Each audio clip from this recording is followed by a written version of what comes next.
Well, good evening, Detroit, and to the folks who took the time to come down here, thank you, and we'll be obviously taking questions on Zoom from around the city and want to address everything. We just came from a meeting planning for this snowstorm, so if you can believe the weather reports, we're in for one of the biggest snowstorms in history. Of course, this summer we got the biggest rainstorm in history, and we're in the middle of this pandemic.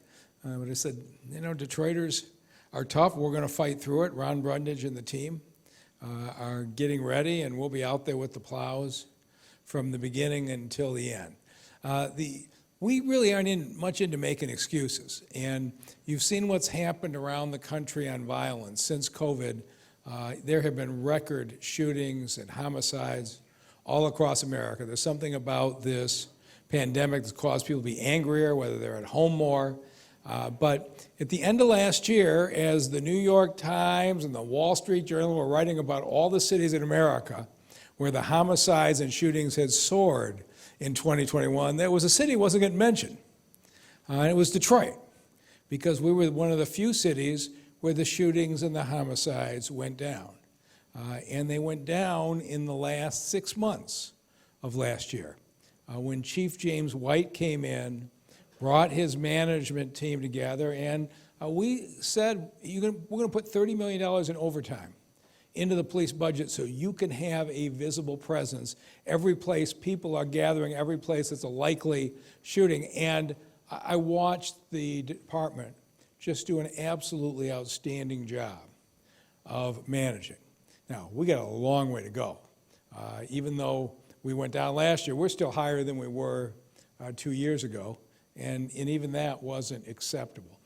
But what we're going to do in each of these evenings tonight and the next 7 over the next couple months is I'm going to give you a chance to meet some of the outstanding public officials that are working for you every day. You get a chance to hear from them, what they're doing, and at the end, I'll come back and take questions from the audience, both at home and here, for me and for Chief White. But at this point, please welcome our great police chief, James White.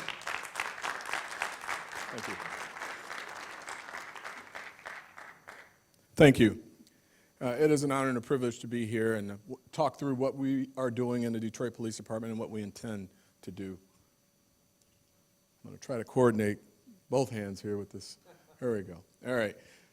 So, as the mayor indicated, I came back to Detroit after a brief retirement in September of 2020 and taking a job with the Michigan Department of Civil Rights, spending a lot of time doing a lot of different things. They're very different than the work here in the Detroit Police Department, but spending 24 and a half years here in the Detroit Police Department. Came back June of 2021. These 2020s and 2021s and 2s. So upon my arrival, June 1st, we were experiencing an uptick in crime. We set a modest goal of a 10% crime reduction, aided by the mayor. When you come into a new job, a new opportunity, and your mayor says, I'm going to give you 4,000 hours of overtime to support patrol, and an additional 2,000 hours of to support drag racing. That certainly helps when you roll out your crime initiatives. We had a proactive approach, and one of the things that we wanted to focus on was to really look at what's happening in the city and to unpack all of the dynamics that's driving our crime.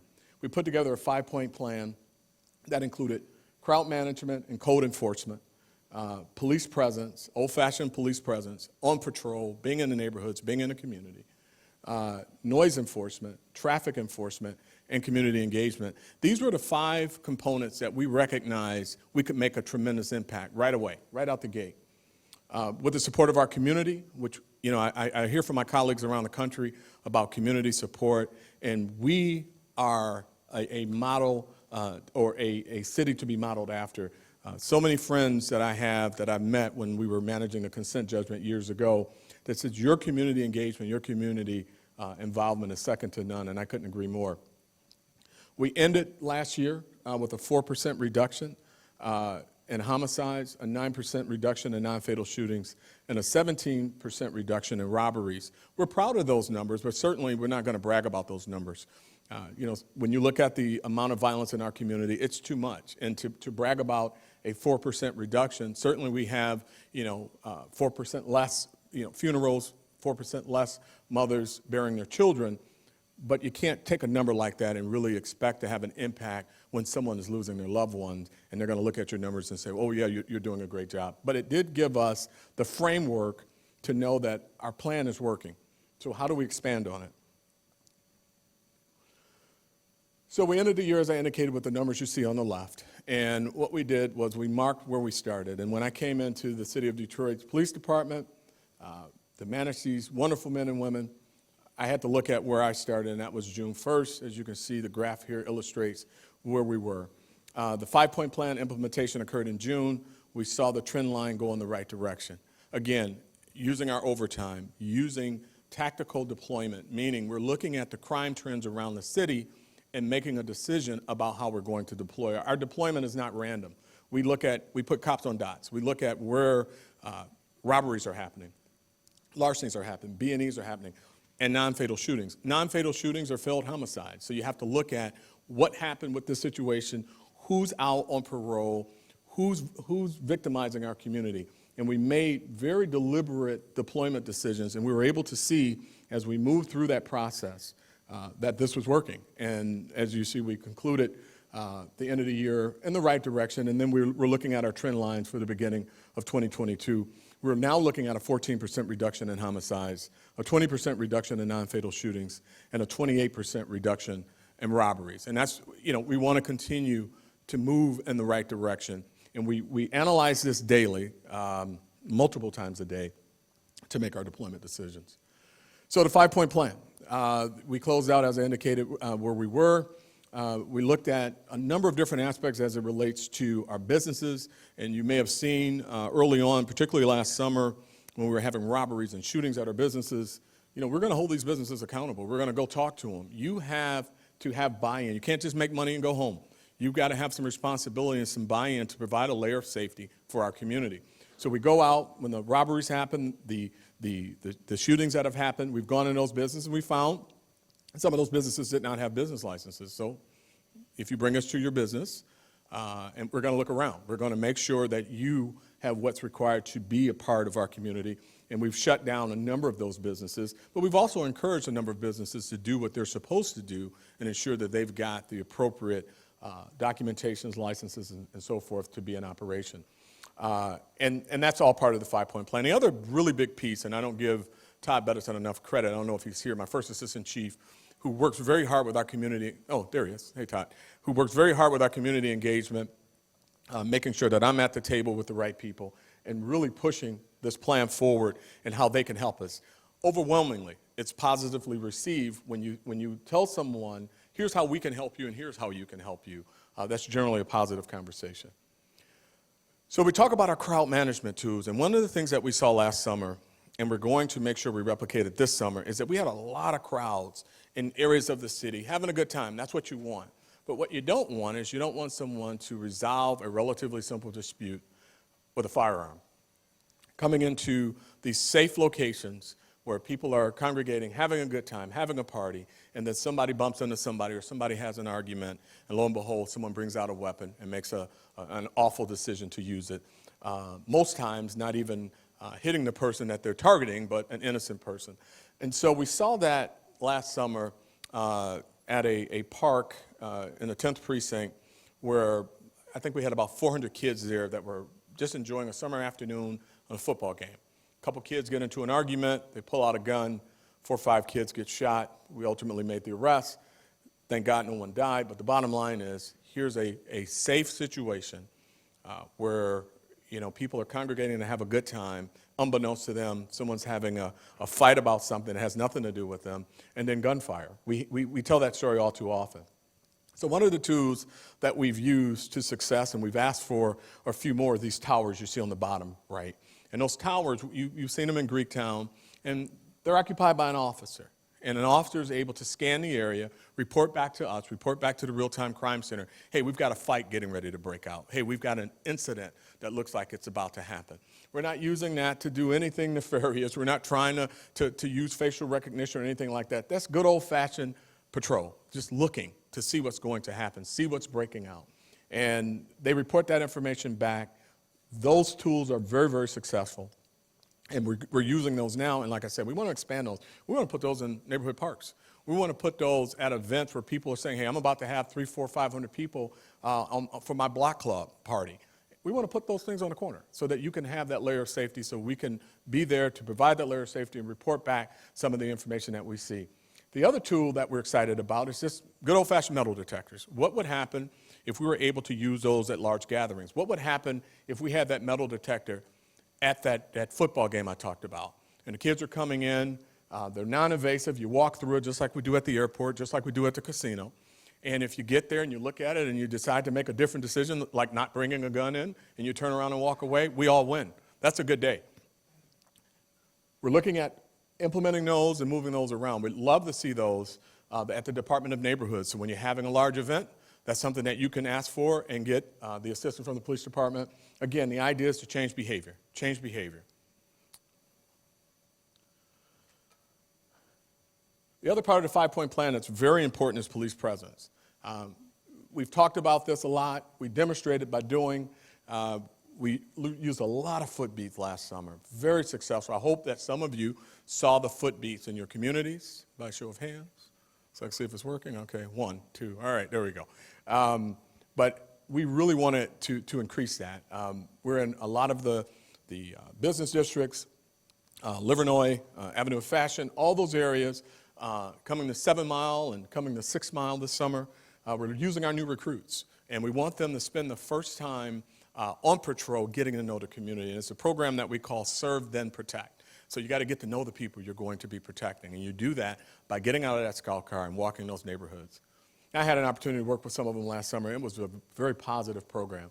The other thing we need to do for police presence, you need more police officers to have police presence. And so we've had a couple of programs, and I'm going to just talk through a couple here that we're most excited about. We're in the process right now, and we just implemented a program called Two-A-Days. What we're looking for is we believe that we have the talent in this agency, in our command structure, to develop a strategy to recruit. We just believe that. We've got a number of MBAs on our senior executive team that knows how to put together a business model. So we have said to them, and Todd and I have challenged the assistant chief to come up with a plan to recruit. We want to recruit Detroiters, and we want to recruit people who want to serve the Detroit community. And so what I've mandated is a 2-a-day. I want to see 2 hires a day. And how we're going to do it? You tell me how we're going to do it. I got a few ideas. We're going to talk to the military for those citizens that are returning home from serving our country. We're going to talk to these high school students in Detroit public schools and other school systems that are graduating and may not be going away to college, and we're going to expose them to this opportunity that has been a fantastic opportunity for me and my family. And what we're looking at is 2 a day, 10 a week, and 40 a month. I've challenged them to do it. I think we can do it. We're getting close. We're not there yet, but I'm going to be very proud to announce that we've hit that 40 in a short period of time. The other thing that we're doing is we've got a dual enrollment program with the Wayne County Community College District, which is fantastic. Super excited about it. And what this is a program that takes a senior, and we ask this senior, what do you want to do? You want a degree, you want to be a cop, or you want both? And they said, well, some have said to us, I don't want to be a police officer, but I want to work for the police department. Well, we've got a real-time crime center. We've got a technology center that allows you to fight crime a different way than I had to 25 plus years ago. But we also have other programs inside of the department, or other career opportunities inside of the department that simply weren't there 25 years ago for me. So we expose them to that. But then we take those candidates that say, no, I want to be a police officer and I want an associate's degree. We put them on a dual track, and while they're in their senior year, they're able to take classes towards their degree as well as towards graduation from the Detroit Police Department. When they walk across the stage at their high school, they have completed a portion of the Detroit Police Academy, as well as earned credits towards their degree. The first year that they're hired within the police department, the way that it's set up, they receive their associate's degree. Very excited about this program. and we could not be happier with our partnerships with Dr. Ivory and his team, who are completely engaged in all of this process. So getting back to the 5-point plan, one of the biggest parts of the 5-point plan and crime reduction, believe it or not, is noise enforcement. Noise enforcement. And we were able to impact noise enforcement by officer presence, by being there, by being on patrol. Increased patrols are working. We patrolled the parks this year. We had a lot of success in the parks. Again, not a victory lap by any means, but certainly what it did tell us, hey, benchmark the success that you have here by what you've done, expand on it, and work towards what you're going to do in 2022. And that's what we've done. We're going to be releasing our 2022 plan here in a few weeks, which I'll be getting into in a moment. And then we're enforcing the noise ordinance that are already on the books. We're not doing anything new. If we can hear your music 10 feet from your vehicle, it's 10 o'clock at night, that's an enforcement opportunity that we don't want to take. If you move on, turn your music down, you're good to go. If you refuse to do so, then we're going to take that enforcement action. And again, we're trying to change behavior. We're not looking for stats, we're trying to change behavior. And then the parking regulations. We see so many times where parties are breaking out 1, 2, 3 o'clock in the morning at various parking lots, and where the party ends at one location, people congregate at another location, and we have an opportunity to move them along. Again, change behavior. We're trying to not have to respond to a non-fatal shooting or unfortunately a fatal shooting, and hopefully change behavior by taking this enforcement opportunity. Then you look at Shotspotter, very successful program. A lot of misinformation about it, real simple. If you don't shoot, you don't get our attention. Shotspotter right now is in 2 precincts. We're looking at an expansion, and this is probably one of the biggest safety innovations that we've had in my career as it relates to how we can truly impact crime in our community. Again, something that we want to use to change behavior. If you do not shoot, you do not draw the attention of the police department. If you shoot, you get the full attention of the police department. Changing decisions, changing behavior. Someone asked me, well, is Shotspotter intrusive? If you don't shoot, you don't get the attention of the police department. And that's the key takeaway. And so if you shoot in these areas, and I get so many calls, I get 2 primary calls since I've been back. Speeding and drag racing, they're kind of lumped together, and gunshots in my neighborhood. Gunshots in my neighborhood. So back to the speeding. So the traffic enforcement piece of the 5-point plan has been extremely effective.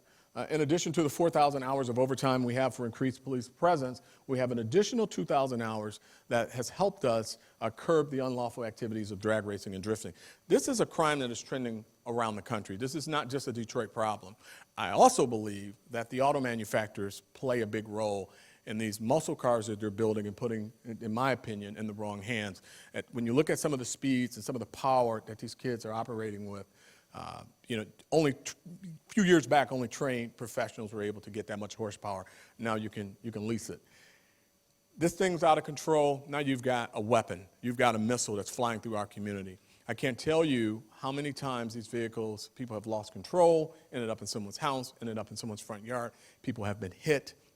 Spectators have been hit. Spectators have been injured. And of course, large crowds congregate late at night to watch the activity, a very dangerous activity. And we were able to take these 2,000 hours of overtime and use it to curb the drag racing activity. We had significant success. Still got a lot of work to do with drag racing. We have to use all of our assets. We have to use air support, because you're talking about a car with 300-400 horsepower, and you've got a scout car. We don't want these cars engaged in high-speed pursuits, so we have to be smarter in how we police this issue. And so we've had great partnerships with MSP, or Michigan State Police, and also our own air support. And we're going to be really pushing for more air support assets, because that is a way that we're able to get up there, see where they're going, and get out in front of it before they lose control and somebody gets hit, usually an innocent person who's not even involved in the activity. And it's also disruptive. It's a quality of life issue. And so those 2,000 hours help. I'll be asking for more, of course. That's why I'm plugging those 2,000 hours. But the really good part of this is that this did not take away from our community response, our police runs, our 911 calls. because I was able to take those hours and use officers on overtime while providing the resources and the services to the community. And then our real-time crime center. This is, I tell you, this is probably one of the most powerful tools we have with all crime, but to be able to have these analysts, who are civilians, which allows us to put officers on the street and not use them in these areas, and take these experts, these trained experts, and have them do data mining for us. And so what's data mining? For anyone in the room who doesn't know, because it took me a couple years to be brought up to speed on how this works. So most of our social media, not all, is non-proprietary, which means if I put it in there, it goes up, it can be shared. So what you push send on, people can get use. And what happens is a lot of times people tell their story on social media. Well, we have a lot of people that work for us that understands how that works. So if someone says, we're going to get together and go to 7 and Evergreen to drift tonight, we're able to be on 7 and Evergreen for drifting and waiting and disrupting that activity. And so we hope that people continue to do that. And if we have to get smarter about it, we'll get smarter. But again, the idea is to change behavior so no one gets hurt and that we're able to have a safe community. Traffic enforcement.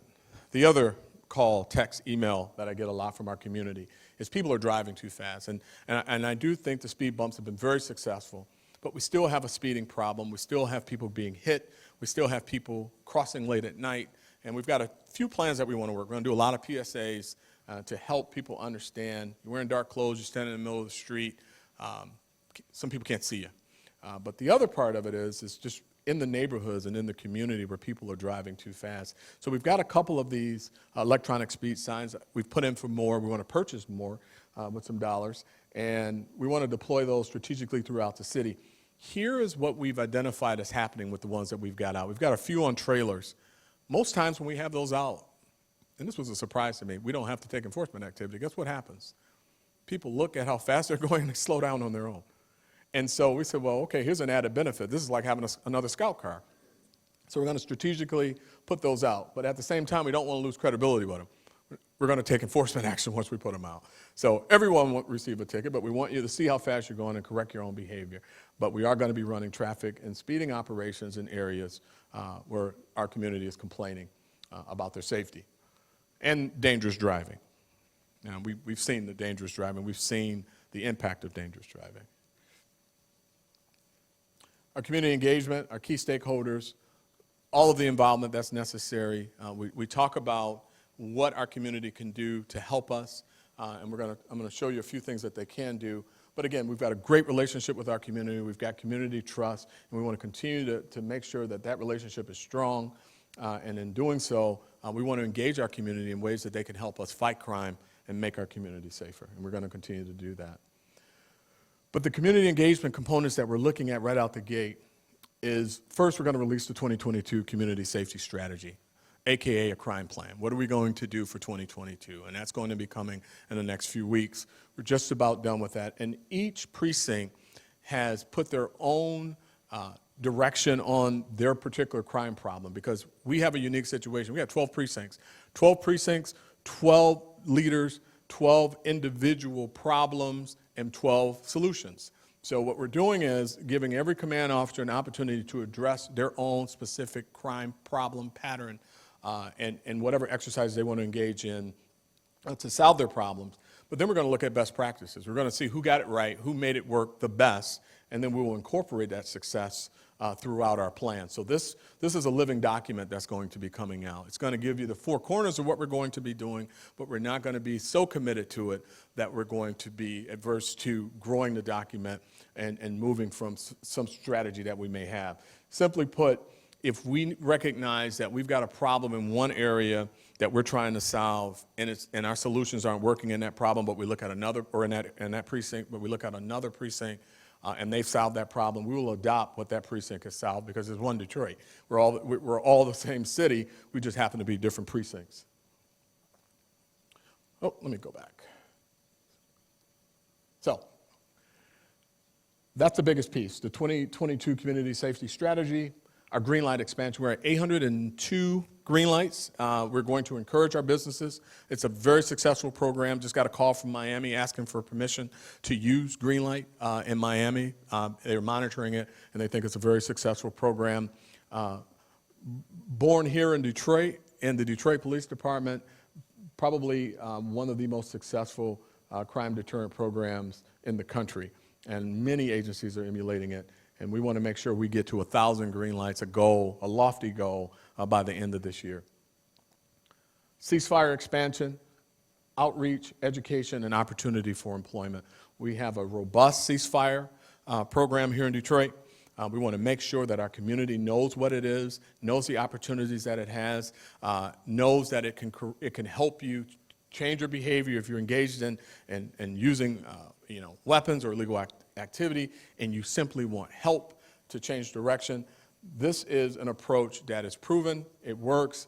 We've got a number of success stories in it, and we've got a number of opportunities to get your education, get your GED.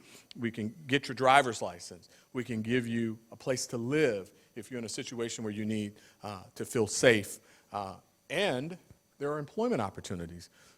We in the police department hire returning citizens. Now, certainly not to be a police officer. However, there are jobs within the police department that you can support law enforcement by virtue of going through ceasefire, coming into some of that work, and it can be a stepping stone for some great, great opportunities for you.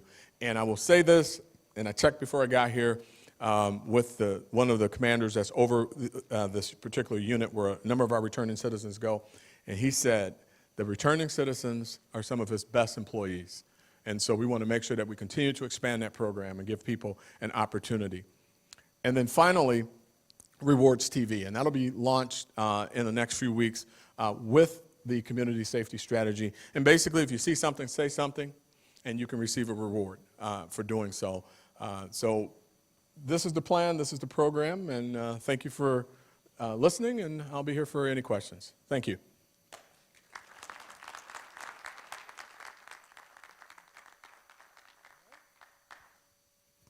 Thank you, Chief. You see why we feel so good about the direction of the department.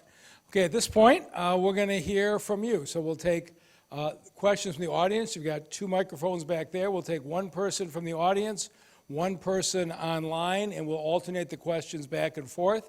If you're online, use the raise hand function. We'll call on you. If you're on a cell phone, use *9 in order to be called on. You'll have 60 seconds before you're muted, and we're going to try to get through as many people as we can. We're going to go till 8:30. So if you want to ask a question, go up to either one of the microphones back there and ask a question so people at home can hear you. All right, so we got our first question coming up. So start by tell me your name and what neighborhood you live in.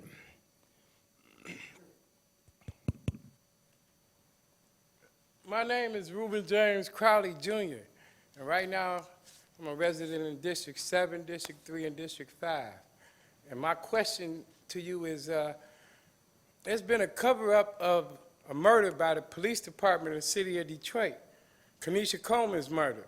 I've called Stephanie Post. She told me she told you about it, 2021. Todd Bettison over there called his office. He knows about it.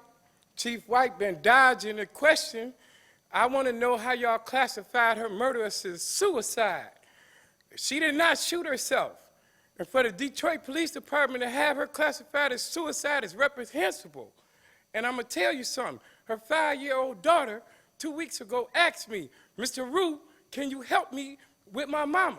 Now, for her little precious mind to formulate the words to say that to me brought me out here tonight.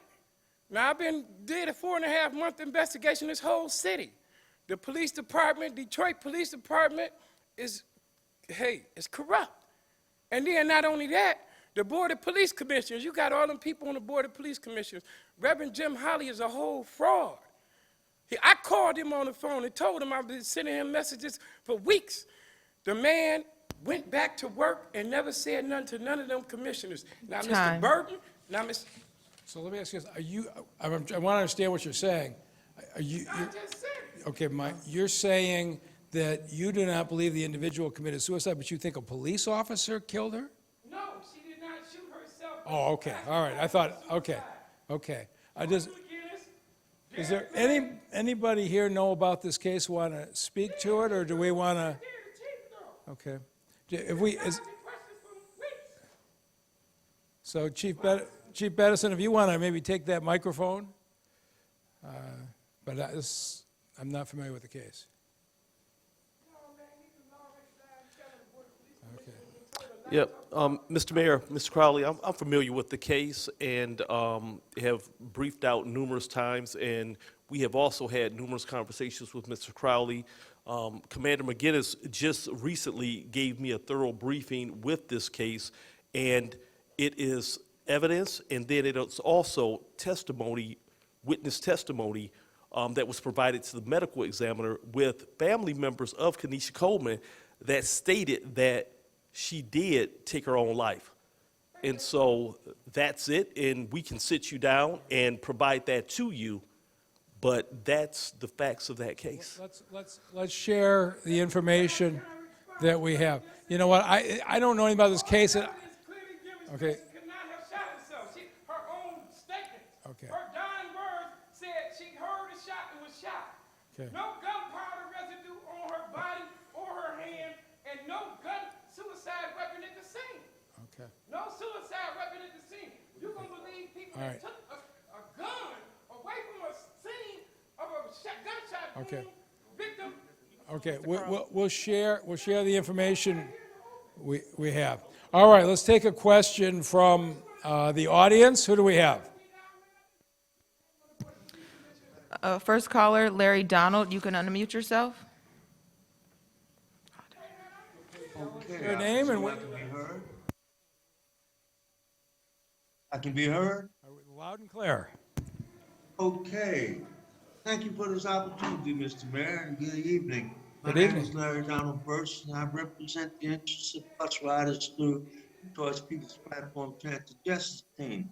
And I would like to know what the big problem is with properly funding the Department of Transportation. I mean, it's relevant not only to here and now, but in the future.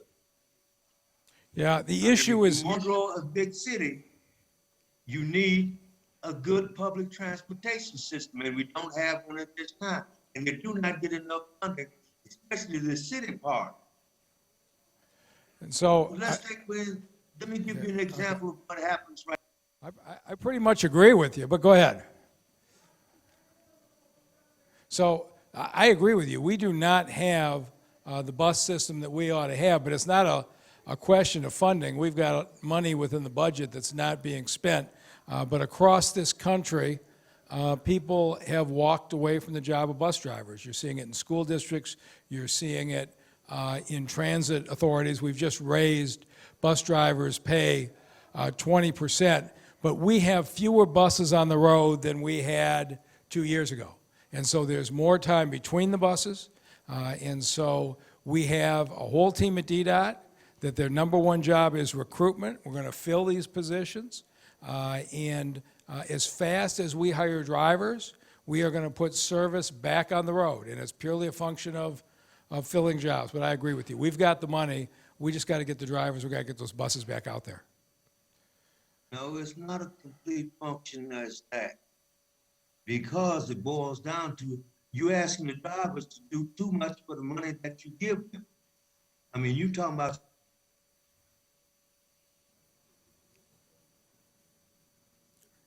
Okay, I think we lost him. All right, the next person, take somebody here. Tell us your name and where you live. Hi, Mr. Mayor. Good Good evening. afternoon. My name is Michelle. I have a few questions, but I'm going to be respectful and give everyone else a turn. One of my comments is that, first of all, Chief White, you're doing an excellent job, is that police officers need more money in Detroit. And so what I had to do last week on the United States White House, President Biden's website, I put on there, could you give us more money for police? I know recovery money came in. There is money, if they could put facial recognition downtown, They can give, Detroit police officers should be starting out with $70,000 a year. Now, I did speak with one police chief in another suburb, I ain't gonna say his name, how much money they make, but with a city as dangerous as it is, I know they can get some money because, and I'm gonna talk to the city council, because all this money that goes for developers, and I know the first thing I know, if I get in trouble, I'm gonna say 911, I need the police. So I'm just saying to respect the Detroit police officers, we don't always have to agree. They should start out with a salary. So I'm gonna start there. And my one comment, I wish you would have debated, because I felt that was a disrespect for the citizens for you not to debate. Because we were looking, you could have stood on your own record. And I know they mentioned it on I'm not gonna name the news channel, but we wanted you to debate. And I think that was just a disrespect for us as citizens. Thank you. So let me start with the first thing I agree with you on. When I started, starting police officer made $28,000 a year in Detroit. Today, they're making close to $44,000 a year. That's significant movement. We've got a number of suburbs that are starting them off closer to $60,000. And so I am continuing to try to raise the salaries as fast as our finances allow it. I reopened the police officer's contract 2 years early, even though we didn't have to give them an additional raise. And I'm very hopeful that in the coming months, we'll bring a package to City Council to make the salaries even more competitive. And there are some people who feel the opposite. Some people feel that we should defund the police. And I hope when these packages are up at City Council, you'll come and make your voice heard, because it's important for council members to hear both sides. And as far as the election goes, people can disagree with the strategy. What my pollsters told me was that if I just focused on my job and didn't campaign, I'd get 75% of the vote. That if I spent a lot of money on TV and debated, I'd get 85% of the vote. And I thought, how big do we really need to run this up? So I know there are people who wish I had done more. My own team wishes I would have done more, but I spent last year focusing on just doing my job at the city. Probably cost me in the margin, but I think most Detroiters wanted me to do that. Let's take somebody on the phone. Number ending in 534. You can unmute yourself by pressing *6. Your phone number ends in 534. Yes, good evening. Good Can evening. you hear me? I can. Tell us your name and where you live. Yes, hi, my name is Joanne Warwick, and I live in the North End on the street that apparently Donald Rencher and a community partner was planning a big development in secret from us for about 3 years. So when we talk about changing behavior, a lot of us would like the city council and the city to change the behavior and be more inclusive. And you heard from a lot of us residents in the area that we didn't want this. You said you would meet with us. You did not meet with us all. You said we would be engaged in an inclusive and sensitive manner by Malia Howard. That never happened. 15 and so seconds. why can't we do planning studies first and sit down with the developers and figure out where people want apartments, where they make sense, instead of cause a whole lot of tension and make people really upset and feel like the public trust has been violated. Time. Okay, and so I know this is hard, but there were a number of community engagement meetings. And the developer had lots of the meetings, and I met with neighbors, and then went to City Council, and you argued on one side, and City Council approved a project that I think was very well thought through, was done in a sensitive way with the support of many of the neighbors. But that's the reality. Pretty much every development that we have, some people are for it, some people are against it. Both sides got a chance to be heard at City Council, and City Council moved forward on the project. Okay, let's take a question here. Go ahead. Hello, I'm Lisa Whiteberry, and president of a block club in Detroit City, long lifetime block club president. Where's And your first block of club? all, Lisa Whiteberry, Where's your block club? Chatham's Friends. Okay, You all know, right. we did the proposal and commercial. Yes. We want to thank you for that. We want to thank you for the hydrant, thank you for the lights. But we want to know where the animal control situation fit in. Now that we have the water and we have the lights, the children can't really ride their bikes freely. The recreation center is sort of like, there's a free-for-all there, and there are a lot of pit bulls around and such. So I see the community engagement, but will we have money for that? We have put animal control officers on the street 7 days a week. And I know Brad Dick is going to come down and tell you exactly what he's doing. We got a telephone number where you can report the stray dogs. I know I use it when I see dogs.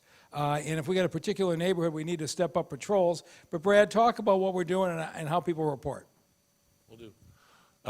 Hi, ma'am, how are you? Fine, Oh, thank you. sticks off. We hired the last couple of years, we got 23 animal control officers out now, and also 7 investigators. We've upped those, more than doubled those numbers. We also have a phone number to call now, and please write this down, everybody, 922-DOGS. It works really well. We're getting over 6,000 calls a month, so most work well, and we're investigating them. I'd love to ask where you're at. If we could just talk off the side, we're done. I'll get officers out there starting tomorrow. Thank you. Thank you. We actually track dog bites as reported by the post office every single month. So this is something that I'm paying a lot of attention to. And if we've got too many in your area, we're going to step up the patrol. So thank you very much.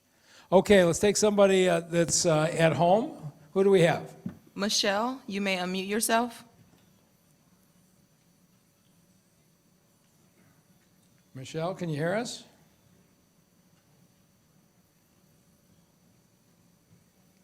Okay, let's take somebody else. Beulah Walker, you may unmute yourself. Oh, Michelle just unmuted. No. Okay, who's that? Is this Michelle? Michelle. Yes, it is. Don't excuse me. I stayed on this and listened to your presentation. Okay. Don't excuse me. All right. Excuse me. That's good. Thank you. Okay, my name is Toya Watts, president of Charlevoix Village. I Okay. live in Island View. And this question is for Chief White. Can you hear me? He can hear you loud and clear. Okay, thank you. Chief White. Yes, ma'am. Where our precinct is located at, the old one and the one that we're in now is an insult to us because I thought precincts belongs on a main street. And I had to show my kids where the precinct is. Number two, how much is it in your budget now for the police officers? Do you know right offhand? Well, we're working And through how our much budget. money are you planning to spend this year out of that money? Right. So let me do your first question last. So the budget is $330 million. 300, wait a minute, $330 million? That's correct. Okay, thank you. And your second question, ma'am, I'm sorry. How much of that money you plan on spending in 222? 330. You got a budget? How much money you plan on spending? We're going to spend our full budget, and we'll probably spend some money on overtime as well, as I indicated earlier. You know, we've looked at our overtime deployment, and it works, so we're going to continue to do that until we can fill all our open positions. Okay. And my first question was the 7th precinct. Are you saying second or seventh? 7th. Yes. The 7th. So the It seventh is precinct. horrible. It's horrible. Well, we are looking at part of our budget to fix that building up and do some construction on it to make it look more pleasing. Ironically, I heard from someone who said, please don't move it out of the community. So there's two schools of thought that police precincts should be in the community, in the neighborhoods, so they're easily accessible. And then there's some like yourself who feel that they should be on major thoroughfares. So, you know, we got to do what makes sense. And what we're looking at right now is the 7th precinct in that community makes sense. And where it sits, you know, you actually get the best of both worlds. You get a neighborhood presence, and you also get busy thoroughfare that runs through there. So we're going to be putting money into that building as soon as it is approved. But we agree that building is not to the level it should be. We built a new 5th precinct, a new 3rd precinct, a new 8th precinct, and 7 is very much on our radar as one that needs to be upgraded. Please. Hi, good evening, everyone. I'm in the 5th District, North End. I'm a homeowner. My name is Peggy Kimbrell. I've lived in the suburbs for 25 years, so I know the difference between living in the suburbs and in the city. It's a big difference. I want to tell you, you are doing a good job. Since I've been here, probably about 10 years, I am one of those neighbors who roll their sleeves up, because I know it makes a difference for us. We can't ask for help if we're not helping. Sometimes you have to roll your sleeves. My concern is I'm right down the street from the Q line, and that's right where the old police department, where they used to keep the horses. Okay. My concern is Bethune from Woodward to Oakland. It's being neglected for some reason. I don't know. Okay. I try to do as much as I can on the block, Time. okay? So, have you met Malia Howard? Yes. Malia Howard's your district manager. I am going to check out tomorrow Bethune, between Woodward and Oakwood myself. But what you're saying is true. I can take you to different parts of this city. Some neighborhoods coming back very fast, some neighborhoods coming back slower, and the single biggest difference is where the neighbors are committed. Those neighborhoods are coming back so much faster. And if you're making that kind of commitment on Bethune, we're going to get over there, take a look at it, and see what we can do to support you. Have you got a block club? Yes, we do have a block Are you the president? No. It sounds like you need to run for higher office. I just try to do the Okay. most I can. When you see the red, black, and green blocks, that's me That's trying you. to beautify the curve. All right. The second house off the corner Okay. of John R. We're going to come check it out, and Malia, let's pay some special attention to that area. All But right, I thank love you. what you're doing. We're going to find ways to help. Thank you. All right, thank you for what you're doing. Okay, somebody who's at home. Beulah Walker. Okay. Good evening.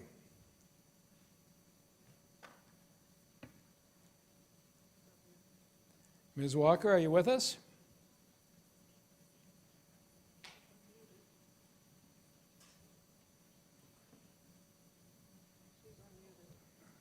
Okay, you're unmuted. You should be able to go ahead and talk. Okay, let's go on to the next one. R, you can unmute yourself.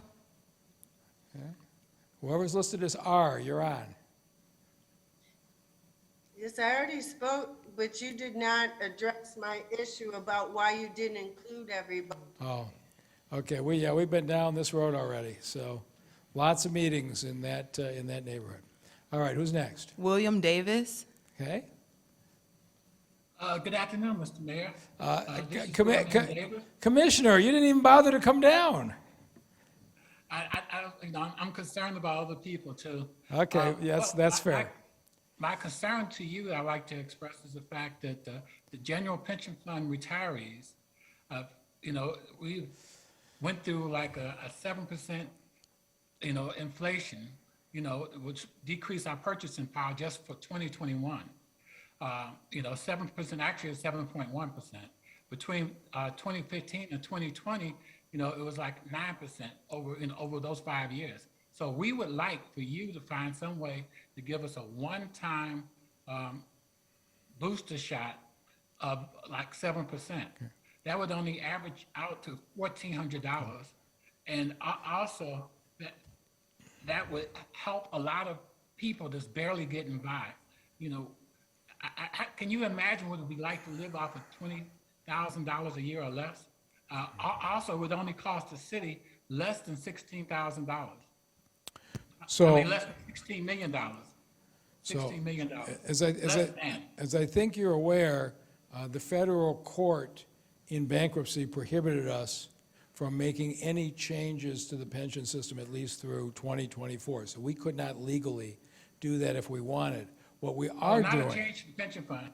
what we are doing, putting more money directly into the fund won't, but what we are doing to help is we're making sure that our retirees never go through this again. And I think in 2024, there are huge obligations facing this city in bond issues and pension obligations. And we just put, this year, another $50 million in the Retiree Protection Fund so that when 2024 comes, the retirees who are there don't have to worry about their pensions back in jeopardy again. So we're continuing to build up the fund to make sure that it's healthy for the long term, but we legally cannot enhance benefits before 2024. The federal court order will not allow it. All right, somebody here, or we got everybody here? So all the rest of the ones are going to be by phone, so please go ahead. Okay, go ahead. You're here, you go ahead and ask another one. Mr. Mayor, this is one of the things, well, Commissioner Davis, the former commissioner, kind of spoke on it. I think when we went through the bankruptcy, and I could say this because there have been many professionals and scholars that wrote articles on the bankruptcy. It was a racist thing. Governor Snyder put a lot of these, we got the Land Bank, Great Lakes Water, all of these entities in here so blacks we wouldn't have ownership. And I'm with Commissioner Davis. We need to, just like when Governor Snyder and Kevin Orr was on MSNBC, when Reverend Sharpton was interviewing them, we need a lot of these, and the Financial Review Commission, they're nice people, because sometimes I'm on a call when the state meet once a month, but we need to have them lifted up where we can control our own destiny. We should not, what you just mentioned to Commissioner Davis, they're holding us hostage. And so it's a state law, I know I wrote the governor about that, but a lot of those policies, Dr. King, we want to celebrate Dr. King, but a lot of us ain't doing what Dr. King really did. A lot of those things that Governor Snyder put in place, the former governor, it needs to be lifted. And I'm serious, I'm talking about the Great Lakes, the Land Bank, all of that, where we control our own destiny. That's my comment on that. All right, well, I would say that there are 20,000 residents of this city that own the vacant side lot next to their house because of the land bank. So the land bank's had its issues, but it is also delivered for 20,000 families, that lot next door that in most cases they were cutting themselves. Okay, let's take somebody from the phone or from home. Number ending in 422. Okay, if your number is ending in 422, you're up. Hi, this is Johnny Wolford from Ashton Block Club, also from O'Hara Park Community Association.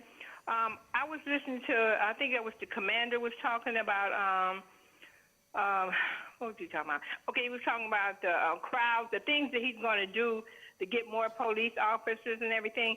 Okay, my whole concern is we are senior citizens in these neighborhoods. These mini bikes got to stop, and these basketball rims, something needs to be done about that.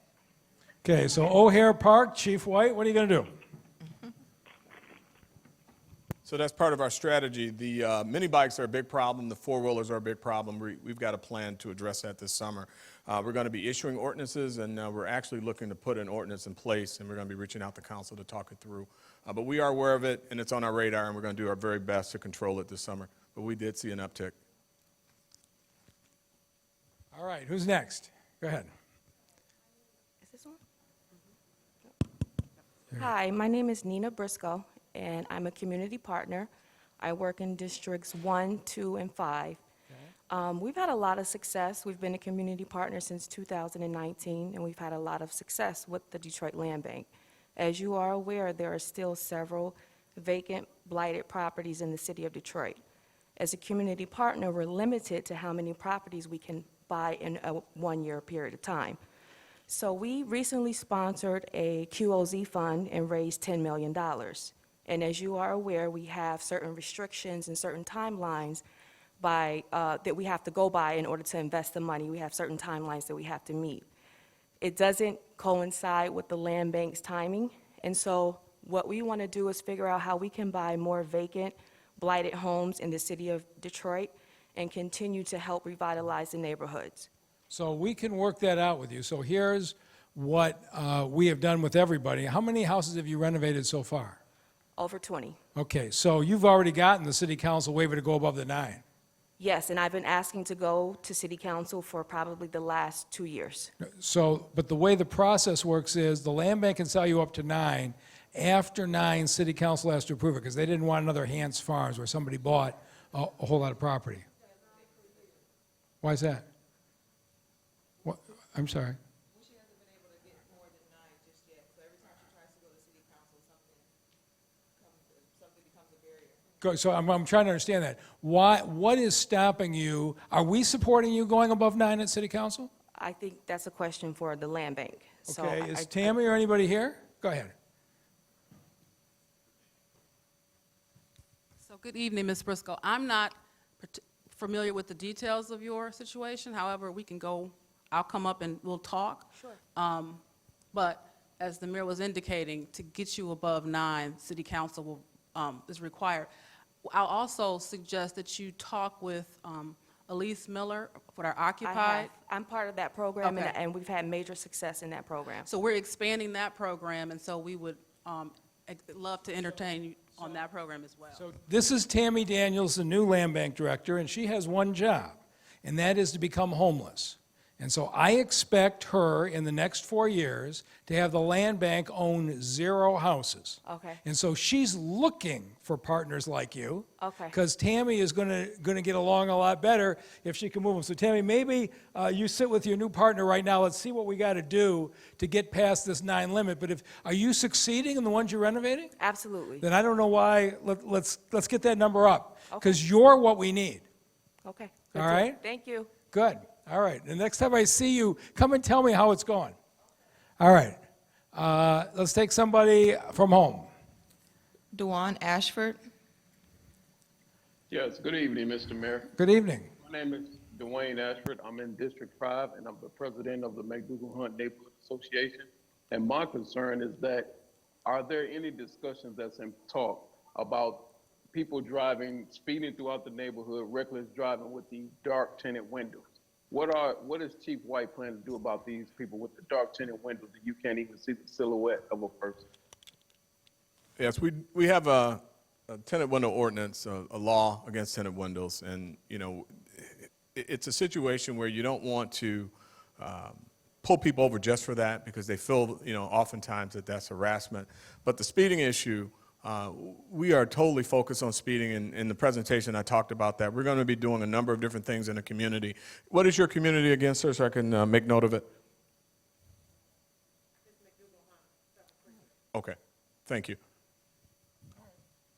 Mcdougall Hunt. Okay, the 7th Precinct is definitely paying attention. Okay, the Chief's made a note of it, and we'll focus on it. Go ahead. This is all Lisa Whiteberry again, Chatham's Friends Block Club. But I'm also an educator, and I advocate children being able to ride their bikes and mini bikes and mopeds and everything else that they have. And I was wondering if you all considered even coming up with a place, a bike park or someplace fenced in where people can actually go on scooters and bike the way that even little children. So we have thought about it. The first question is, how are they going to get the mini bikes to the bike park in the first place? And every neighborhood that we've talked about has not been excited about the idea of the noise. But if you have a particular location in mind, talk to us, because we're open to the idea. Okay, sounds All right, good. let's talk to somebody from the phone or online. Numbering ending in 952. You can unmute yourself by pressing *6. Hello, my name is Shirley Warrington. I am president of Evergreen Block Club in Warrendale. My question has been answered. I appreciate you getting back with me, but I'm okay. My question has been answered, and thank you. All right. That's a satisfied customer. Let's go to the next one on the phone.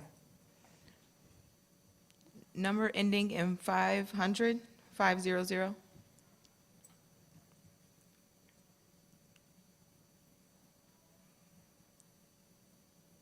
If your phone number ends in, go ahead. Yeah, this is Robert Patterson with the Grand Mountain Community Association in Northwest Detroit. Okay. And first of all, I just thank Chief White for his excellent leadership in the police department. You, Mr. Mayor, for your leadership. I have a proposal for you to make sure that we reduce the stress going on in the neighborhoods. It would help not only the neighbors themselves, but also City of Detroit and the police department, especially your neighborhood police officers.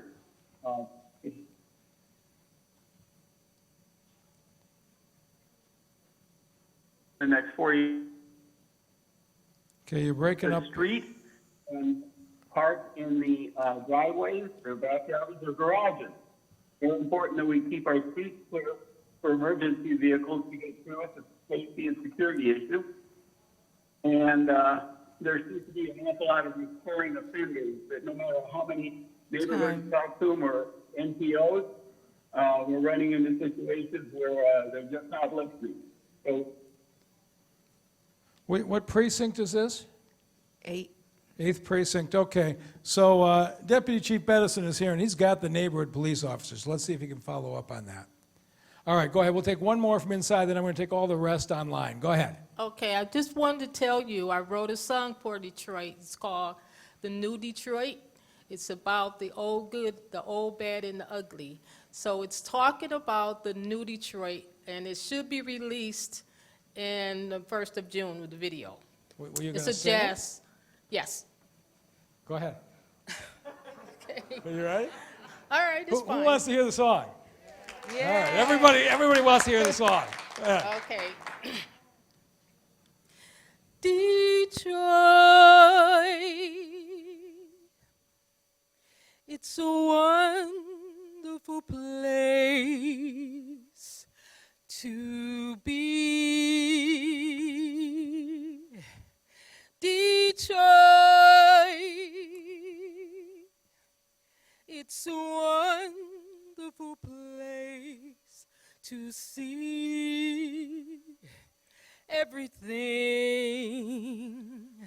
is brand new, just for me and you.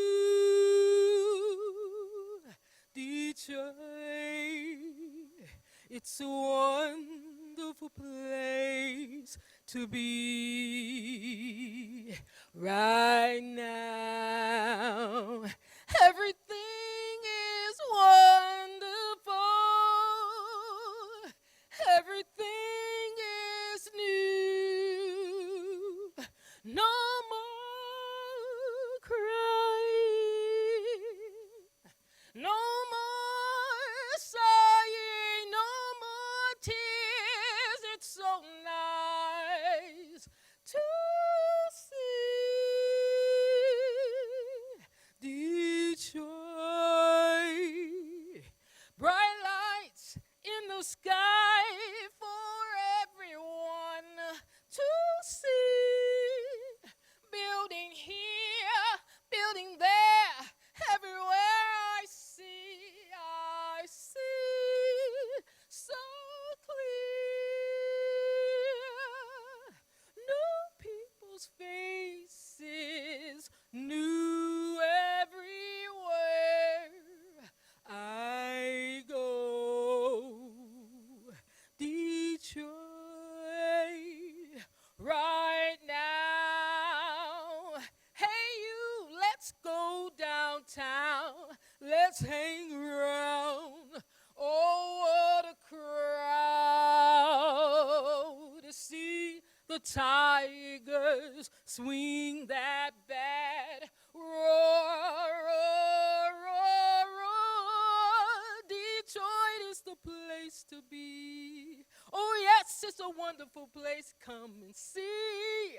Detroit is a place to be right now. Right now. Right now. All right.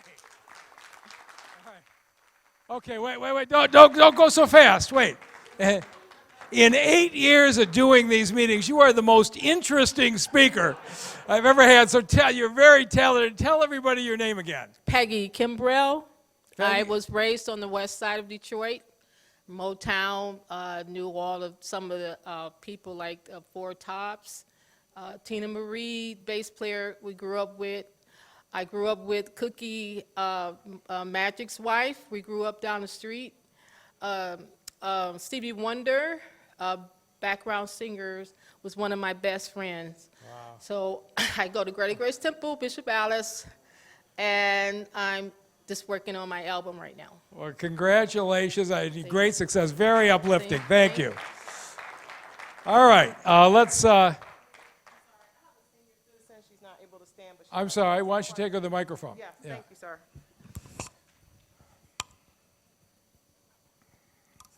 Hi, my concern, my name is Stephanie Adams, and I'm a resident on the 3rd District, I think it is. And I haven't had anybody help me do anything towards my residents since the flood, and I filled out every application. I've walked, I've caught rides, it did everything. I was the first one called Renew Detroit, I think. And then I was told that I needed more information. And then at the last day, I sent the email with my information, my award letter, and she said that they didn't need that she had made a mistake. Is So Elisa here? I haven't had anything done to my property since the flood. Where's Elisa? So Tricia, why don't you sit down and let's go through, because you're trying to work through 3 different bureaucracies. So let's get Tricia Stein, our Chief of Staff, who's the master of all 3, and let's see if we can find a program that you qualify for. Right. Okay? Thank you. I meant to all of the programs. I mean, Yeah, no, Snapback, SBA, everything. you know what they all are. We're going to see if we can't help you get through one of these application processes. So Tricia will help you. Okay. Who do we have at home? Phone number ending in 414.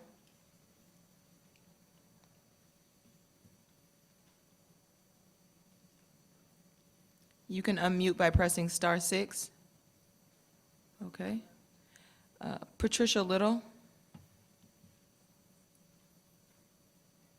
Hello, Mayor Duggan. Good evening. Good evening. I'm in District 2, President of Prevost Block Club, and Secretary of College Park. And my question is for Chief White. Still there? We're here. Chief White, my concern is there's all these vehicles I see that are parked with no license plates or temporary license tags. And I see them driving around the city too. How come nothing's being done about this? Well, I wouldn't say nothing's being done. You got to tell me the specific area, and we'll put some enforcement out there. Okay, so basically, if they're reported and they have no plates, you'll come take care of it? So if it's a abandoned vehicle, and I don't want to get into the details right now, what I'll have you do is call my office and we'll send somebody out to take a look. We'll tag the vehicle. They have 48 hours to remove it. If they don't remove it, we'll impound it. And as far as the vehicles on the street, I mean, the officers do a lot of enforcement for vehicles that are improperly plated or unplated. Okay, that's all I wanted to know. All right, thank you. You're welcome. Bye. Tell Peggy Noble that we said hello tonight. You representing her? Actually, she's on this. Oh, okay. Maybe she'll I be saw coming her. up. All right. Okay, thank you. All Okay. right. Bye. Go ahead. Reason I have so many comments, Mr. Mayor, is because I guess your email mayorduggan.com don't work. I've emailed the scheduling center don't work. I even had to come between my busy work schedule to come on the 11th floor to get your right email. So that's why I have to, this will be the last comment, that's why I have to come downtown to get this done. But one of the things I wanted to mention to Chief White, to thank those officers for finding those young children. Just thank them so much. We thank you. I told you you had some prayer warriors out there. We pray for Chief White. We know your job is not easy, as well as Assistant Chief Bedison, but there's a lot of children missing, and we want to assist Chief White, but we just thank those officers for us, because we won't know what would have happened if they would have got a hold of those children. Also, Mr. Mayor, I don't know who's going to be your corporal counsel. I don't know if it's going to be Judge Mallett or who, but in our district, District 6, we're ignored, and a lot of the things have to be the city council. Time. We have the time. That's See? okay. Thank you. If I could, hang on. If I could do one thing to make you feel not ignored, what would it be? Ooh, don't tell me that, Mr. Mayor. Lift that state of Michigan off of us. But Okay. one of the things, I can work on that on a federal level, but one of the things, in district, we have Dearborn coming in, because I know you came to my church, and you probably remember the tires, the Midwest neighborhood, we've gotten out, they want to bring an industry plan in our community, we ran them out. I know we got Stilettos, because I'm a public health nurse, and I do fight environmental justice. That paint should not be coming into people's residence. I know, I'm just saying, but we have to fight. I couldn't go in Dearborn. I had to call Dearborn to say, can you let your residents come in there and put tires everywhere, car places? But that's what we fight. I mean, I had health policy at Wayne State University, so that's what I do. But I'm just saying, we're ignored. And I want to say, Chief White, the reason their jobs is going to be hard, they approved that mushroom legislation, which is really a LSD and marijuana, which is going to make it hard for our officers. Thank you, Mr. Mayor. Thank you. All right, I'm going to try to get through all the folks who are waiting online, so let's go. Who's up next? Mr. Finch? Mr. Finch, go ahead. Yes, how you doing today, Mayor? Good evening. All right, I'm Richard Finch, in District 1, Block Club, leader of Rockland Block Club. This is the Brightmoor area. I've been trying to develop properties from the land bank. It's been going pretty well, but I am looking for resources that can help to rehab other properties as well. They say there's some funds out there, but they're only for 5013Cs, which I am not that. What do you have for the block clubs? Yeah, what the city of Detroit has is property. What we don't have is money. And so we will make agreements with nonprofits to turn over property at discounted rates if you've got the resources to fix it up. But I'm not aware of any program that both gives you the property and has the money to fix it up. So I don't know that we're going to have something there. Okay, well, that's understandable. Also, there's a lot of buildings that are in District 1 as well that's not being utilized. How can we utilize these buildings for like bike areas for children, other things that we could do, set them up for resources for children? So one of the things that the land bank has started is a neighborhood lot program, which will allow neighbors who are supported by their block clubs to take some of the lots and develop them for community use. I don't know, Tammy, if you want to talk about that. Oh, Tammy's still solving the other problem. But she's in District 1. But we'll get do we have the contact information? Okay, we'll have one of the District 1 managers call you tomorrow, because you need to know about this neighborhood lot program and see if it works for you. Because we're trying to move these lots out of the land bank and into the hands of responsible people. What we don't want to do is just turn them over to speculators. We saw what happened over the years when anybody could buy a property from the county treasurer's auction for $500. We were stuck with that for a long time. So we're trying to turn properties over to people that the neighborhood block club supports. Okay, so we'll get in touch with you tomorrow. Who's next? Janice Hazel? Good evening. Good Thank you, Mr. Mayor. I am a native of Detroit. I went through the public school system, and I went on to University of Michigan and lived about 30 years in Washington, D.C. And I've come back to Detroit, always kept my house here. As a child doing gymnastics, Kim Tandy is now involved, but in the 60s and 70s, my family was greatly involved. Are you with saying West Kim Side Club. Tandy did gymnastics? No. Okay, I thought there was some news there. I'm sorry. Go ahead. No, Okay. Kim and her husband are very involved with the West Side Cubs, which I got you. was Okay, as I'm with you. As a child, as a cheerleader, and my brother as a football player, and then going on to Cass Tech, playing basketball and volleyball, and then on to University of Michigan. And being an athlete, a student athlete, has costs. So now, as a person in my 5th decade, my body hurts from a lot of broken bones for all of those championships that we won for the city of Detroit and for Detroit Public Schools. So I'd like to have a conversation with you and your Parks and Recs director about a therapeutic aquatic center for seniors and individuals with disabilities, mobility disabilities.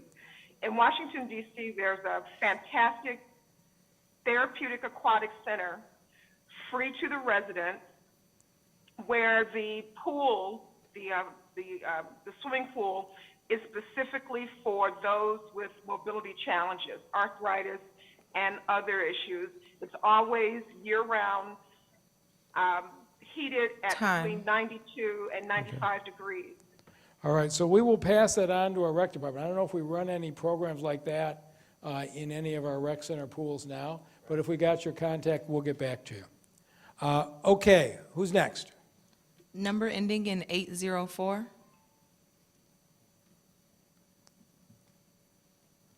Ms. Varner. Good evening. Good evening. Hi, this is Ms. Varner from DeSoto Ellsworth Block Association. And first, Mayor, I want to thank you for all the work that you and your team are doing Thank you. for the city of Detroit. Great work. I want to thank you for coming to our neighborhood last summer and listening to the Block Club members and residents talk about our vision of purchasing 5 lots for a park, a playscape for our garden, and a pocket park. We have achieved our goal. We've done everything that we have been asked to do by the land bank. We're ready to purchase those lots. We're waiting for a status from the land bank. They wanted to see our statements, our bank account, whatever. We did all of that. Which city council district are you in? 7? Mona, come on up. Let's say what's going on with this, and let's find out why we're not getting this done. So Mona Ali is going to give us the answer here.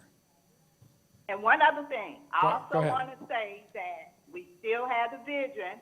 We're working to bring new development and businesses to our Finkel corridor between Livernois and Wyoming, and we do have some businesses and churches that have the same vision now.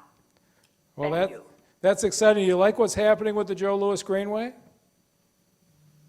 Yes, I do. Okay. All right, I'm going to find out what's going on with your lot, so hang on. Hi, Ms. Varner. I don't have an exact status update. I know the last time we checked, we were waiting on getting board approval from the land bank to sell them the lots. So I know we were asking for help with the discount on the lots for her because she was purchasing a couple in the area, and William Olden was working on that, and we were waiting for a status update. Okay, well, they asked us to submit our bank statements. I guess they wanted to make sure we had the money. We have the money. We have support from Councilman Fred Durrell, State Rep Alina Scott, Basha Bullock helped us, so we have the money, and we're ready to go. We became a community partner, So, ma'am, done everything. it sounds like you've checked all the boxes. What I'll do is I'll circle back with our team tomorrow, and someone will reach out to you tomorrow regarding the purchase of those lots. All right, thank you. We appreciate it. Tammy, how long you been on the job now? Okay, so Tammy's like on her second week of the job, and when she took it, I said her job was exactly stories like yours. I've heard way too many of them, that we've got neighbors who've got a plan, who've got the resources, it's moving too slow, and Tammy promised me when she took it, she was going to solve the bureaucracy. So we're going to have our first test case tomorrow, and Mona will let me know if we solve it quickly, but I'm confident that you're going to really like Tammy, and it's going to work out. All right, who's next? Okay, and Mayor, I just want to say, we're not just residents, we're a strong block club. I know you are. Ellsworth Block Association. You're All just right, thank you. reminding me, as soon as this COVID thing eases up, I'm looking forward to spending a lot of time in the block clubs and the neighborhoods again. I really miss being out there every week, but I will be back out when the weather warms up. But it was great meeting with you. I just love being in the neighborhoods, and we're going to get this done. Who's next? All right. Ms. Varner, you'll be moved to a breakout room. Hello? Next up is Cunningham. Okay, we have somebody on. Cunningham? We can hear you. Go ahead. Maybe not. Mr. Cunningham? Oh, hello. Yeah, we can hear you. All right. So I've been for years been talking about Detroit Department of Transportation. I double cheat everywhere. Security Legion. I've been in other areas, and I public transported in those areas as well. During COVID-19, I've never seen anything as bad as Detroit Department of Transportation. Dan G. Dirk, he's a great man. That was a great pick. I thank you for that, what you did with DDOT. But when those drivers died, it should have been a proactive retention, found some money for some retention bonuses to keep the drivers and to get new drivers some bonuses. I just don't think they're concerned for the passengers to ride DDOT. And then the questions that are asked by different groups at the DDOT meetings, how much is spent on each passenger per capita compared to cities like MARTA in Atlanta or DC? Also this summer, maybe some recruit some free bikes so people can ride in the bike lanes, those that can't afford bikes. I mean, transit is very important. Time. And the people that are in-house doing the comments, they got some sure favor today, some extra time. Today I had Okay, well, that was right on cue. So you're absolutely right. So here's what we did, though. Our drivers have done a terrific job. They got hazard pay in 2020, and if you've been riding the bus, you know we put the plastic doors on so that we sheltered the drivers from the passengers to protect them from potential spread of disease, and the drivers just got raises in excess of 20%. So we're moving in the right direction. It isn't gone far enough, but you won't find a bus system in this country, whether it's a school system or a transit system, that isn't having a problem filling drivers right now. But I agree with you, DDOT is not where it needs to be, and I'm very much focused on it. All right, who's next? Carnetta's Galaxy.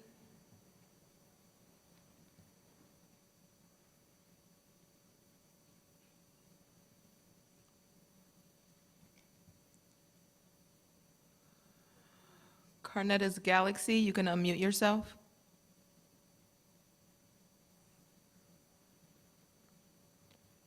Mary McGee.